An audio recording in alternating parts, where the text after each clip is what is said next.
first graders. This is Miss Davis. We're recording on my phone. I'm going to read you a book. I miss all of you. I hope you're staying inside and you're getting out today because the sun's out. And I hope you're staying healthy and safe and washing your hands. But I'm going to read you a book. I do that every day at school, and I just miss all y'all so much. I figured I'm going to read you a book. And I looked everywhere for a book and realized all my good books are at school. But I did find a good one I think you're going to like. It's called I Am George Washington. And if you remember, we've read a lot of books by this author. And these are all biographies, which are stories about someone's life that we've learned.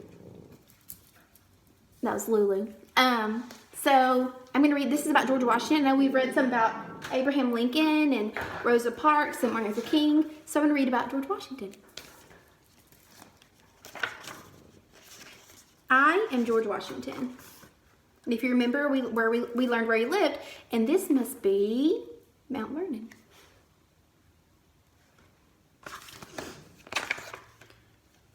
You know what one of the hardest things in life is? Being the first. When you're the first to try something new, there's no one to show you the way. But when I was little, I wasn't the first. I was the fourth of 9 children.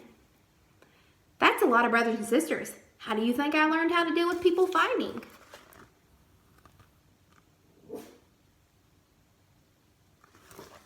When I was really little, I lived in a place called Mount Vernon, which had a huge river running through the backyard and unexplored forest in every direction. At 5 years old, this is the world I knew. If you wanted to explore the forest, you had to be the first one to go inside. Think you're brave enough to go in there, George? Not yet, but soon.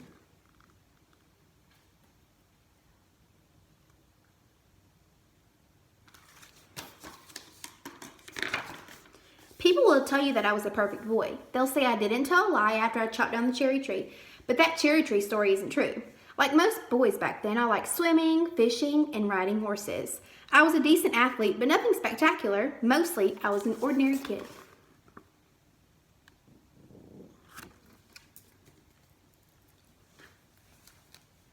Say hi, Lulu. I liked books and even liked to dance.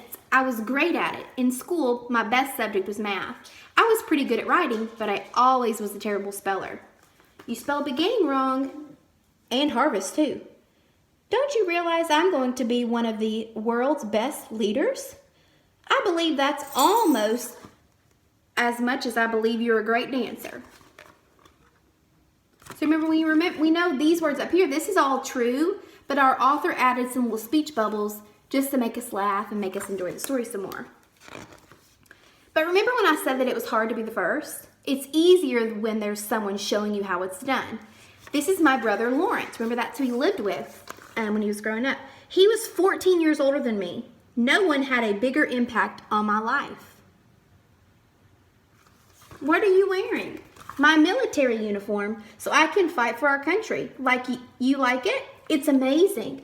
I loved hearing the stories of his adventures. Thanks to my brother, I knew I wanted to serve in the military. Remember, George Washington was in the army, but he also, remember, he made maps and things like that. Soon, though, I saw how uncertain life could be. When I was 11, my dad died. We couldn't afford proper schooling, so my brothers had to teach me at home.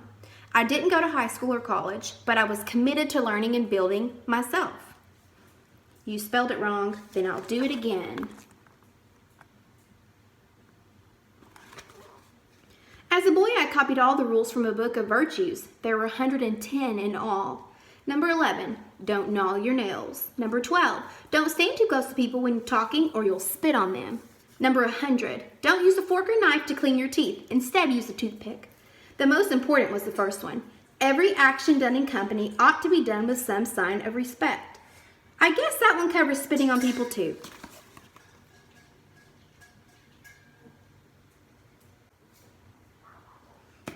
When I turned 15, my mother told me I needed to get a job. Since I was good at math and precision, I became a surveyor, someone who explores large areas of land to find their boundaries.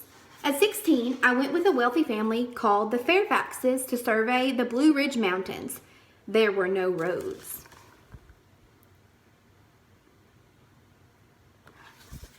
The rain was fierce, and one night the straw mat I was sleeping on caught on fire. The next night was even harder. but we kept going. And the speech bubble says, don't give up.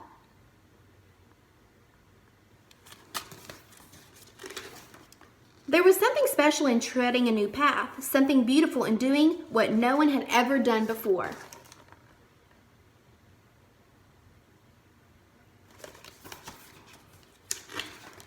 Just being around the Fairfaxes changed my life. They helped me get work. I observed how they lived, how they dressed, how they ate. I even learned how to properly dance. He really does like to dance. That wasn't a joke. I was a great dancer. So we learned something new every day. I don't think we read anywhere that he was a good dancer, but what an interesting fact. At the Fairfaxes, I ate with fine silver and beautiful china. At home, I ate with sticks at a fire. It was as if I was living in two worlds, but to me, both were equally important. You know you can eat with the rich folks every night. Yes, I know.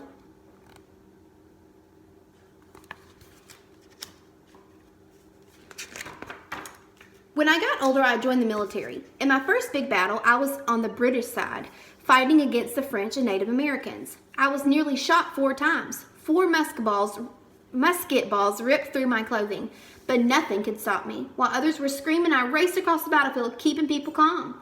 We lost the battle, but I became the commander of all the Virginia's fighting forces. Remember, we learned about this. This was, they were fighting, and then he'll fight again in the American Revolutionary War. And he became a great leader. At the age of 23, I ran for office to be a member of the House of Virginia legislator. I lost. That's right, I lost. It didn't stop me. I tried again, and this time I won. In fact, I won re-election every time after that. But the world as I knew it was about to change. Remember when I was growing up, the United States didn't exist yet. Back then, there were no states, just colonies, all of them controlled by England. We were ruled by the British king named George III. And the speech will say, the king is unfair. He wants us to pay more for everyday things like stamps and tea. We deserve to be free. And some of you may remember this. Remember the Boston Tea Party where they threw all the tea into the harbor to make a statement. In April 1775, the first shots were fired in Massachusetts, in Lexington and Concord. It took 8 days for the news of this new American Revolution to reach me. Are we going to let the colonists in Massachusetts fight alone, or are we going to join them? It was one of the biggest questions in history.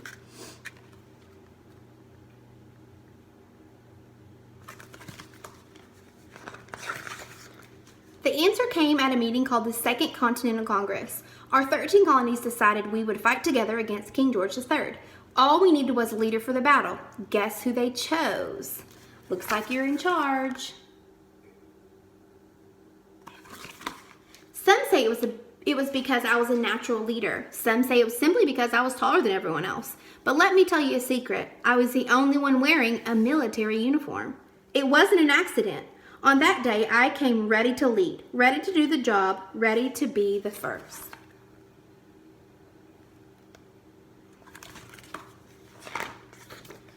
Was it easy to be in power? Never. Our side didn't have enough food, clothing, or weapons. Their side was well-fed and well-armed. Our side didn't have trained soldiers. We were farmers and fishermen. Their side was the greatest fighting force in the world. In the winter at Valley Forge, some of our troops didn't eat for days. They wore rags and had to go barefoot in the snow.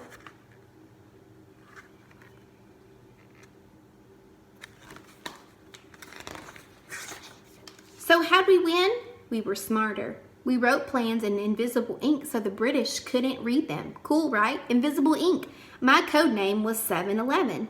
We were sneakier. We launched surprise raids like this one where we crossed the Delaware River. But most important, we wouldn't give in. They were fighting for a king. We were fighting for a cause, our freedom. Also, let's not forget, we had a weapon they never had. We had General George Washington. And some of you may remember that famous piece of artwork that shows George Washington crossing the frozen Delaware River in a boat, and this is just a cartoon version of that. There he is. After we beat the British Army, a new government was formed. I presided over the convention that wrote our Constitution, which created the new laws for our country. The brand new United States of America was free to explore its own future. Now we all needed was to pick our first president. Someone brave, someone strong, someone trustworthy enough to handle all that power. Again, guess who they chose? You know, you're so popular you could have made yourself king of America. Yes, I know. And remember, he didn't want them to call him king. They wanted to call him King George. They wanted to call him King George Washington, but he said no. At the end of the American Revolution, King George III asked someone what Washington planned to do after war. The king was told that George was going to return to his farm. If he does that, King George said, he will be the greatest man in the world. And that's exactly what he did. And he did it again when he left the presidency after his second term. Some say it was my most heroic act. Instead of putting myself first, I put my faith in my country. I put my faith in you.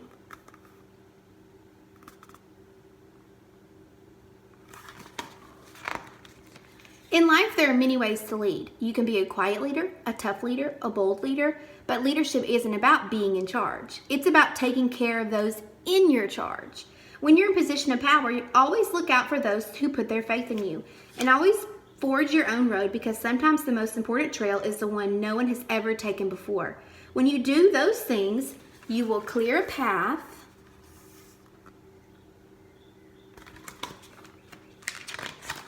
that will lead the way for others. And I'll read the speech bubbles. It looks like they're in a museum, and it looks like a lot of things have to do with George Washington. Every year we still celebrate his birthday. President's Day is a national holiday. He's got the only state named after a president. He was even on one of the country's first postage stamps. People think he wore a wig, but he never did. He powdered his hair white, which was style back then. I just like that he wore fake teeth. They weren't made of wood, though. They were ivory. Gross! You can see them now at Mount Vernon. Remember, Mount Vernon is now a museum.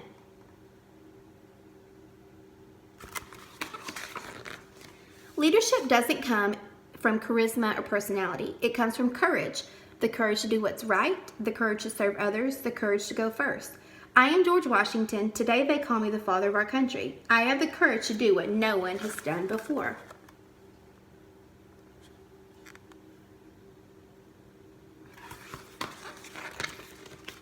And then back here we have real pictures. Here's a portrait of him, and a quote by him says, I hope I shall always possess virtue enough to maintain the character of an honest man. And remember what we talked about on the bottom? We have a timeline. So his life in order and major events that happened. This is a picture of his house, an actual picture of his teeth from the museum. And then this is a mask of his face. So they made it like a mask out of his face. So you can see what it actually looked like. Because it's hard to tell in those because they didn't have cameras back then. And that's all. I hope you enjoyed my book that I searched high and low for, trying to find a book because all the good ones are at school for us to enjoy. And hopefully we'll be back there soon. I miss all of you so much. I'm giving you a hug through the phone or whatever you're watching me through. I miss you all. I love you all. And I'll see you soon.